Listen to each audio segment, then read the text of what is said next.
आइए दोस्तों, आज हम एक्सप्लेन करने वाले हैं द गॉड लाइफ मूवी को, जो कि एक कमाल की मूवी है। तो वीडियो शुरू करते हैं, और अगर वीडियो अच्छा लगे तो वीडियो को लाइक जरूर कीजिएगा, और इसी तरह की वीडियोस पाने के लिए आप हमारे चैनल को सब्सक्राइब भी कीजिएगा, ताकि आपको इसी तरह के लेटेस्ट और फ्रेश कंटेंट मिलते रहे। तो फिल्म की शुरुआत होती है सऊदी के एयरपोर्ट से, जहाँ पर कि हम नजीब मोहम्मद को देख पाते हैं और उसके एक दोस्त हकीम को, जिसे नजीब जो है वो अपना भाई मानता है। वो हाल ही में एक कंपनी में जॉब करने के लिए सऊदी अरब आए हैं, लेकिन यहाँ से उन्हें कहाँ जाना है उन्हें बिल्कुल भी नहीं मालूम है। उन्हें कहा गया था कि उन्हें लेने के लिए कंपनी की तरफ से एक लड़का आएगा, लेकिन फिलहाल तो वो नहीं आया है। और इस अनजान देश में सभी लोग सिर्फ और सिर्फ अरबी बोलते हैं, जिस वजह से वो किसी की मदद भी नहीं ले पा रहे थे। लेकिन तभी यहाँ पर उन्हें एक हिंदी बोलने वाला आदमी मिलता है, और नजीब के पास कंपनी के कुछ नंबर्स थे, इसलिए उस आदमी के द्वारा वो कंपनी के पास संपर्क करने की कोशिश करते हैं। लेकिन वो आदमी बताता है कि आज फ्राइडे है और फ्राइडे को यहाँ पर हॉलिडे होता है, जिस वजह से कंपनी में तो संपर्क नहीं किया जा सकता है। तो अब उन्हें ऐसा लगता है कि शायद कंपनी की तरफ से जो आदमी आने वाला है वो लेट हो गया है, इसलिए वो एयरपोर्ट के बाहर ही उसका इंतजार करने लगते हैं। और फिर थोड़ी देर के बाद यहाँ पर एक शख्स आता है और वो उनसे अरबी लैंग्वेज में नाम और पता पूछने लगता है, और वो उनसे कफील के बारे में भी पूछ रहा था। कफील दरअसल में बॉस या फिर साहब को कहा जाता है, लेकिन यहाँ पर वो कुछ भी जवाब नहीं दे पा रहे थे, जिस वजह से वो उनके पासपोर्ट ले लेता है, वो दोनों के नाम पढ़ता है और फिर उन दोनों को अपने साथ चलने के लिए कहता है। नजीब और हकीम को यहाँ पर ऐसा लगता है कि शायद यह वही बंदा है जो कि यहाँ से उन्हें लेने के लिए आया था, लेकिन यहाँ पर उन्हें एक छोटे से वाहन से ले जाया जा रहा था। हकीम नजीब से कहता है कि हमें तो कहा गया था कि कंपनी से हमें एसी बस के द्वारा ले जाया जाएगा, लेकिन फिर भी वो अपने सफर को जारी रखते हैं। और फिर बहुत देर के बाद वो एक जगह पर पहुँचते हैं। अरबी लैंग्वेज न आने के कारण और कफील को हिंदी न समझ पाने के कारण भाषाओं का संपर्क नहीं हो पा रहा था, लेकिन और हकीम समझ चुके थे कि वो शायद गलत जगह पर आए हैं। जिसके बाद कफील जो है वो यहाँ पर हकीम को अपने साथ जबरदस्ती ले जाने लगता है। नजीब उसे रोकने की कोशिश करता है, लेकिन यहाँ से वो लोग हकीम को ले जा लेते हैं। थोड़ी देर के बाद वो नजीब को अपनी साथ ले जा लेते हैं और उसे एक दूसरे जगह पर लाकर छोड़ देते हैं।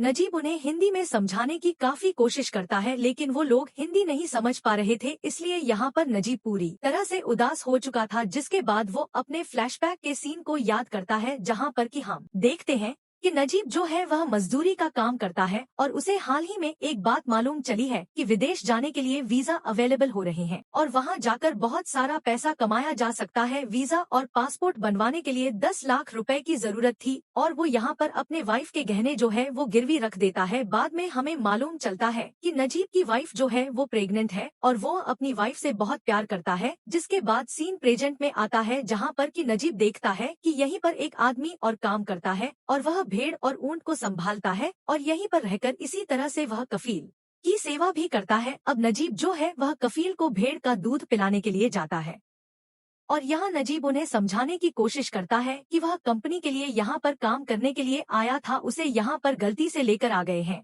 लेकिन वो लोग उसकी बिल्कुल भी बात नहीं सुन पाते हैं, क्योंकि उन्हें हिंदी समझ नहीं आती है, इसलिए नजीब हिंदी बोलकर सिर्फ और सिर्फ अपना टाइम वेस्ट कर रहा है। नजीब पूरी तरह से परेशान हो चुका था, और फिर थोड़ी देर के बाद कफील जो है वह नजीब को खाना खाने के लिए बुलाता है। कफील उसे एक मोटी सी रोटी खिलाता है, जो कि आधी कच्ची थी, लेकिन यहाँ पर नजीब जो है वो रोटी खा लेता है, क्योंकि उसे भूख भी लगी थी। जिसके बाद वो उसी आदमी के पास जाता है जो कि भीड़ संभालता है। नजीब उससे मेन रोड के बारे में पूछता है। हमें मालूम चलता है कि यह बूढ़ा आदमी दरअसल में श्रीलंका से है, और वो भी यहीं पर फंस चुका है, लेकिन यह बात नजीब को नहीं मालूम है। वो श्रीलंकाई लैंग्वेज में बताता है कि मेन रोड यहाँ से बहुत ज्यादा दूर है। और फिर फ्लैशबैक का एक और सीन दिखाया जाता है, जहाँ पर कि नजीब अपनी वाइफ से विदेश जाने की बात कर रहा होता है। वो कहता है कि विदेश जाकर बहुत सारा पैसा कमाए। कुछ दिनों के बाद वो विदेश जाने के लिए रेडी भी हो जाता है, और यहाँ पर उसे हकीम मिलता है, और उसकी माँ उसका ख्याल रखने के लिए कहती है। वो कहता है कि जैसे ही वो वहाँ पहुँचेगा तो सबसे पहले उसे कॉल करेगा। प्रेजेंट में नजीब जो है वो कफील को समझाने की काफी कोशिश करता है कि उसे यहाँ पर नहीं रहना है, उसे यहाँ से जाना है, लेकिन कफील के लिए तो यह बदतमीजी है, इसलिए कफील यहाँ पर नजीब को बुरी तरह से मारने लगता है, जिस वजह से यहाँ पर नजीब जो है वो इंजर्ड हो जाता है। तो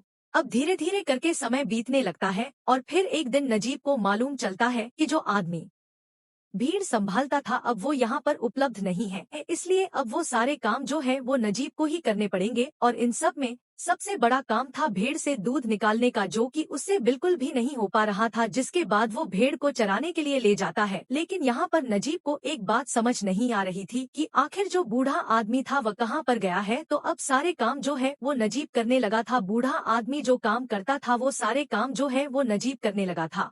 और फिर कुछ समय बीतने के बाद नजीब की नजर पड़ती है शीशे पर, और शीशे को देखकर उसे मालूम चलता है कि समय बहुत बीत गया है, क्योंकि दाढ़ी बहुत बढ़ चुकी थी, बाल बहुत बढ़ चुके थे, इसलिए अब वो पूरी तरह से परेशान हो चुका था। उसे ऐसा लगने लगा था कि शायद अब वो यहाँ पर फंस गया है और वो यहाँ से कभी भी नहीं निकल पाएगा। इसलिए वो डिसाइड करता है कि वो यहाँ से निकल जाएगा। वो यहाँ पर मर कर काम नहीं करेगा, बल्कि वो यहाँ से भाग जाएगा। तभी यहाँ पर नजीब की नजर पड़ती है एक डेड बॉडी पर। उस बॉडी को मरे हुए काफी महीने हो चुके थे और चील जो है उसकी बॉडी को खाए जा रही थी। यहाँ नजीब को मालूम चलता है कि ये वही बूढ़ा आदमी है जो कि उनके यहाँ पर काम करता था। लेकिन तभी यहाँ पर अब वो डिसाइड करता है कि वो यहाँ से भाग जाएगा। वो दौड़ लगाना शुरू करता है, लेकिन साथ ही कफील ने उसे देख लिया था, जिस वजह से वो उसके ऊपर गोलियां चलाकर उसे रोकते हैं और यहाँ पर उसे बहुत मारकर उसकी एक टांग भी तोड़ देते हैं।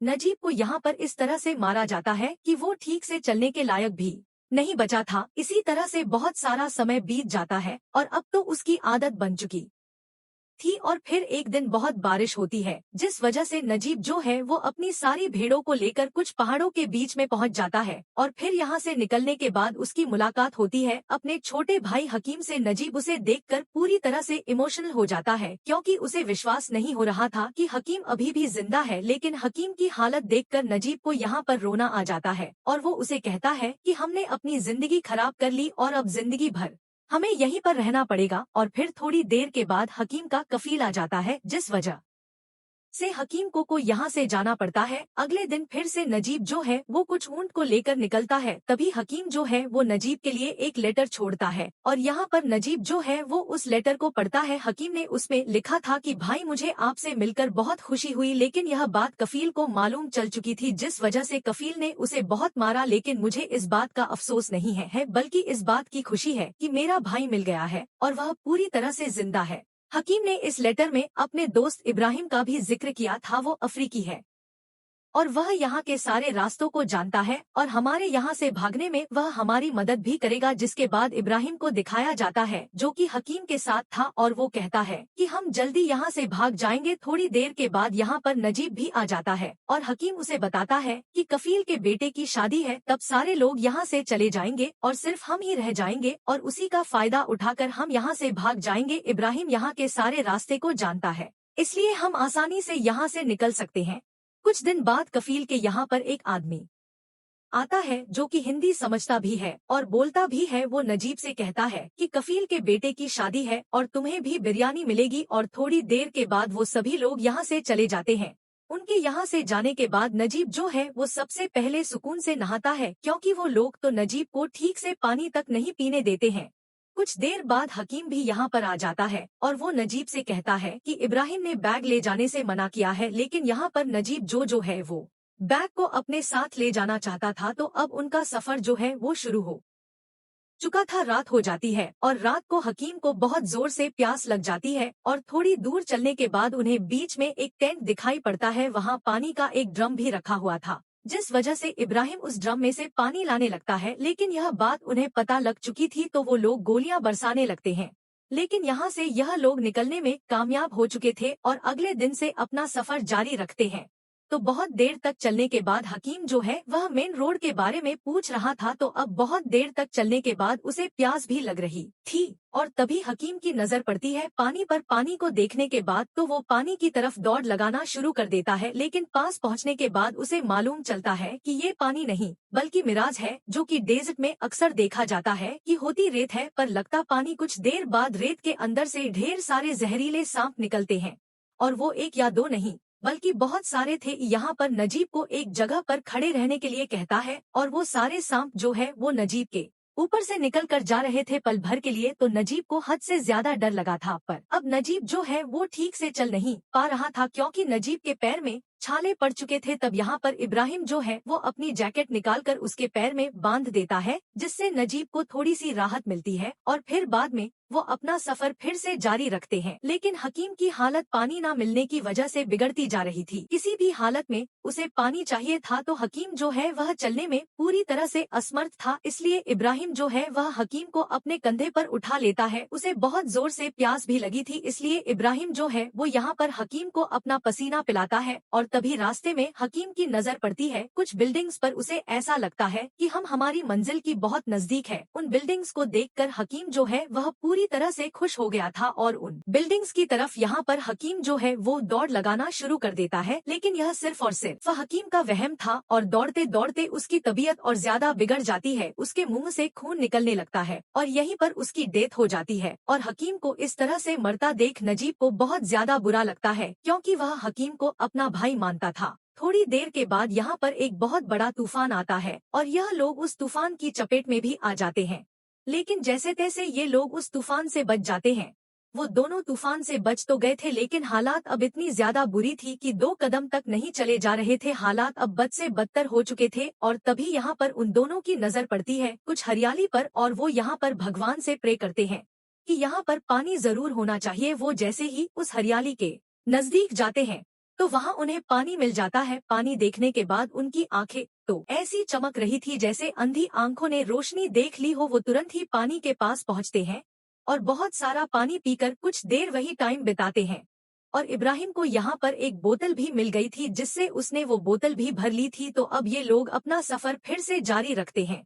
लेकिन हद हो चुकी थी, ना तो ये लोग सिटी के पास पहुंच पा रहे थे और ना ही मेन रोड के पास। और जब अगले दिन की सुबह होती है और नजीब की आंख खुलती है तो वो अपने आसपास इब्राहिम को नहीं पाता है। उसे समझ नहीं आया कि आखिर इब्राहिम कहाँ गया। और इब्राहिम ने जो पानी की बोतल भरी थी वो पानी की बोतल भी उसने नजीब के लिए छोड़ दी थी। तो अब जी अकेले ही अपना सफर जारी रखता है। बीच रास्ते में उसे बहुत जोर से प्यास लगाती है, जिस वजह से वो यहाँ पर अपना पानी पी लेता है। और पानी अब पूरी तरह से खत्म हो चुका था, मतलब कि अब यहाँ पर नजीब की भी मौत हो सकती है। लेकिन तभी अचानक से नजीब जो है वो बेहोश हो जाता है और जो पानी की बोतल थी वो मेन रोड पर चली जाती है, जिससे कि हमें मालूम चलता है कि नजीब जो है वो मेन रोड तक पहुंच चुका है। वो यहाँ पर सभी से लिफ्ट लेने की कोशिश करता है, लेकिन उसे कोई भी लिफ्ट नहीं देना चाहता है। थोड़ी देर के बाद यहाँ से कार निकल कर जाती है और वो भी ऑलमोस्ट सामने से निकल ही गई थी। लेकिन तभी वह पीछे आती है और उसमें से एक आदमी निकलता है जो कि काफी भला आदमी था। वो यहाँ पर नजीब को अपनी कार में बिठाता है और वो उससे कहता है कि चिंता मत करो,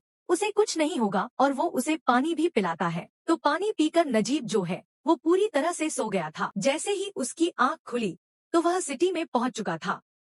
यहाँ पर वो भला आदमी उसे अपनी कार से उतारता है और यहाँ पर नजीब जो है वो उसे धन्यवाद कहता है। तो नजीब सिटी में तो पहुंच चुका था, लेकिन उसकी हालत भिखारियों वाली थी और वह कहीं पर भी मदद लेने के लिए नहीं पहुंच पा रहा था। लेकिन तभी कुछ फाउंडेशन वाले यहाँ आते हैं और नजीब को अपने साथ ले जाते हैं। वो उसे ठीक तरह से तैयार करते हैं, उसके बाल कटाते हैं और उसे पूरी तरह से इंसान बना देते हैं। बाद में वो उसके घर वालों से कांटेक्ट करते हैं। जैसे तैसे उसने नंबर बताया था तो लोगों ने नजीब के घर में कांटेक्ट कर लिया था। यहाँ पर नजीब जब अपनी फैमिली वालों से बात करता है तो उसके आंखों से आंसू आ जाते हैं, क्योंकि इतने साल वो अपने फैमिली वालों से दूर रहा और अचानक से जब उसने अपने घर वालों की बात सुनी तो उसको रोना आ गया। वह अपने घर वालों से कहता है कि वह जल्द ही घर आएगा, लेकिन उससे पहले यहाँ पर नजीब का वेरिफिकेशन होता है। दरअसल में पुलिस वाले चेक कर रहे थे कि नजीब का कोई क्रिमिनल रिकॉर्ड तो नहीं है। जिसके बाद जब नजीब पुलिस स्टेशन में था तभी यहाँ पर नजीब की नजर पड़ती है।